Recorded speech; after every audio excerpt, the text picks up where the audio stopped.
Está te falando aqui alguém que tinha todas as reservas mentais e intelectuais, os medos, as lutas horrorosas. Eu adiei como eu pude esse dia, essa hora. Chegou um momento que eu estava preferindo morrer do que me entregar, me matar do que me entregar. Porque eu sabia o que ele ia fazer com a minha vida. Esse é que era o problema.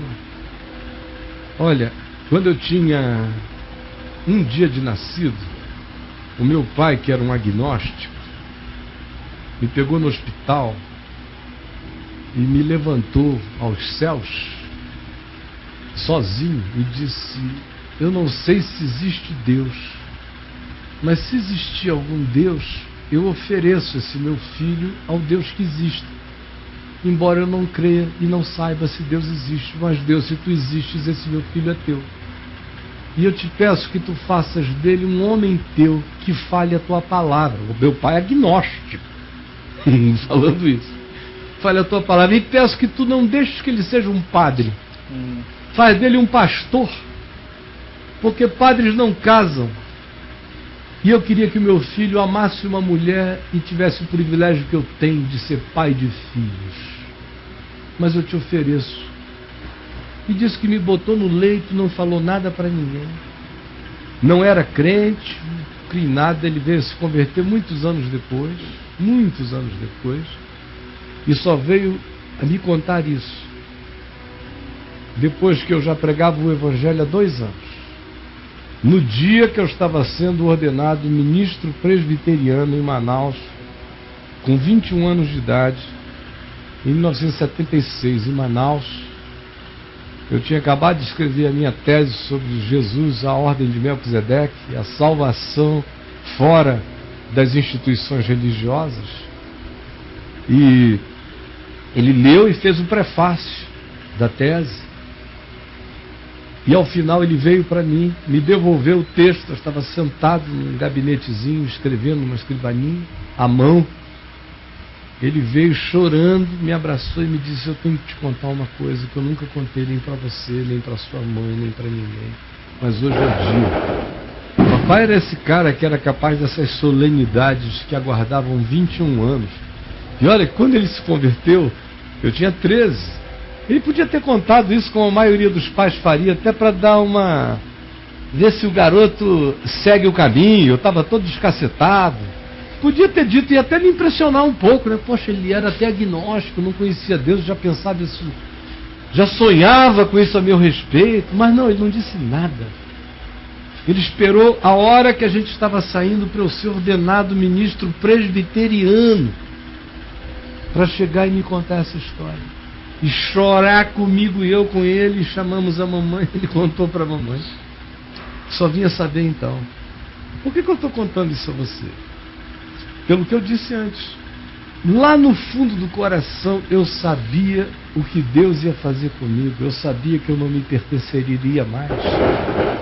Eu sabia que os tempos do meu capricho iam acabar. Eu sabia que as minhas autodeterminações voluptuosas iam ter que morrer. Eu sabia que tudo que de Adão gritava com os machismos jiu-jiteiros em mim iriam ter que acabar. Eu sabia que eu ia ter que abraçar uma mansidão que não era minha, uma paciência que em mim não existia. Eu ia ter que engolir o que eu não conseguia antes engolir. Eu sabia que ia ter que carregar muita humilhação que eu achava que não estava preparado para carregar, sem arrebentar os humilhantes. Eu achava que eu iria me idiotar de tanta bondade se eu seguisse a ele. Eu queria adiar o máximo que eu pudesse. Na realidade, quando eu vi o que ele fez com meu pai, eu fiquei com medo do que ele podia fazer comigo. Porque eu vi o meu pai virar um santo. Eu vi o meu pai virar outra coisa. E eu fiquei morrendo de medo de virar a mesma coisa. E eu sabia que encontrar com Jesus iria produzir em mim o que a minha natureza não queria. O meu medo era esse. O seu medo é o mesmo. É o mesmo. Como o meu amigo João Crisóstomo de Oliveira Júnior, que morreu agora, no fim do ano passado. véspera de Natal. E eu nem falei aqui sobre o assunto, porque eu tinha tanto carinho por ele, eu fiquei tão emocionado nos dias posteriores que eu não quis nem falar. Falo agora, quase 2 meses depois. Ele morreu com 61 anos de idade. Mas por que eu falo dele? Porque nós éramos amigos desde que nascemos. Crescemos juntos. Nossas mães são amigas até hoje. Minha mãe tem 86, 87, a mãe dele 90. Amigas. E o Júnior, o João Crisóstomo, a gente o chamava de Júnior, tinha pânico do que o Evangelho podia fazer com ele. E não tinha coragem de dizer a ninguém. Ele lia a Bíblia todo dia e tomava cachaça todo dia para compensar o que o Evangelho podia fazer nele. Ele sabia o Novo Testamento de cor e tomava cana toda noite, ficava bêbado. Eu encontrava com ele nas boates, eu doidão de ácido, sei lá o que, de tudo que é maluquice. E ele veio assim num canto, eu falei, meu Deus, estou eu aqui, o pai dele é pastor, eu também, meu também, a gente doidão aqui. Como é que é, Júlio? É legal. Depois que eu me converti, ele não tinha se convertido. Aí eu fui atrás dele. Porque ele ia à igreja, mas eu fui atrás dele fora da igreja. A pretexto da gente ouvir Black Sabbath, que ele adorava. Ele tinha uma das melhores coleções de long play da terra. É um ótimo conhecedor, podia ser um DJ dos bons, o Júnior. Aí, tem um novo disco do Black Sabbath. Aí eu falei, tá legal, vou lá ver. Aí vou lá ouvir, fui lá com ele, eu já converti dele lá, tava doidão, né? Aí você, como é que tá? Não sei o que e tal. Aí eu falei, tudo bem. Aí ouvimos e eu fui conversando sobre Jesus, ele grilado, todo espinhoso, sem graça, olhando para mim, porque ele frequentava a escola dominical, a igreja, ele não parou nada disso não, ele sempre foi da igreja, só não era convertido. E tinha pânico de Jesus. Mas era presidente dos jovens da igreja presbiteriana. Domingo.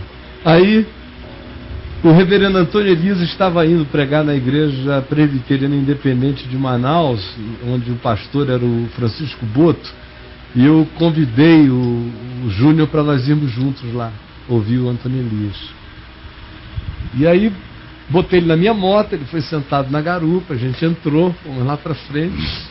Aí o reverendo Antônio Elias abriu em 1 João capítulo 4, porque no amor não existe medo.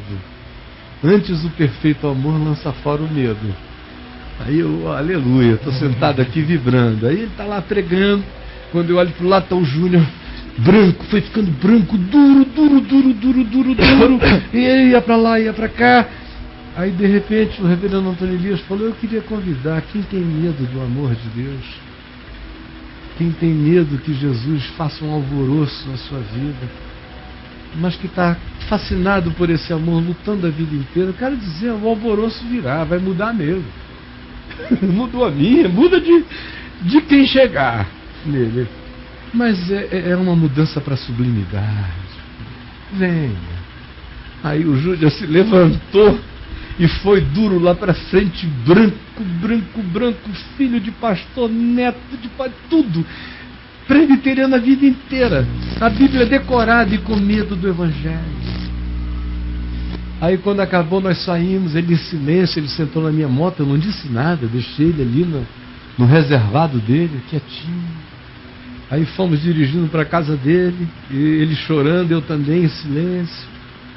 Aí ele bateu assim no meu ombro e falou, eu morria de medo dele.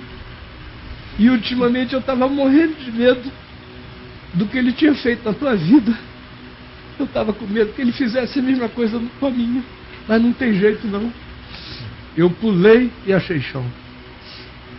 Então minha filha, só quem pula acha chão. Pule e o chão o Pai põe sob seus pés. Mas faça isso pela fé.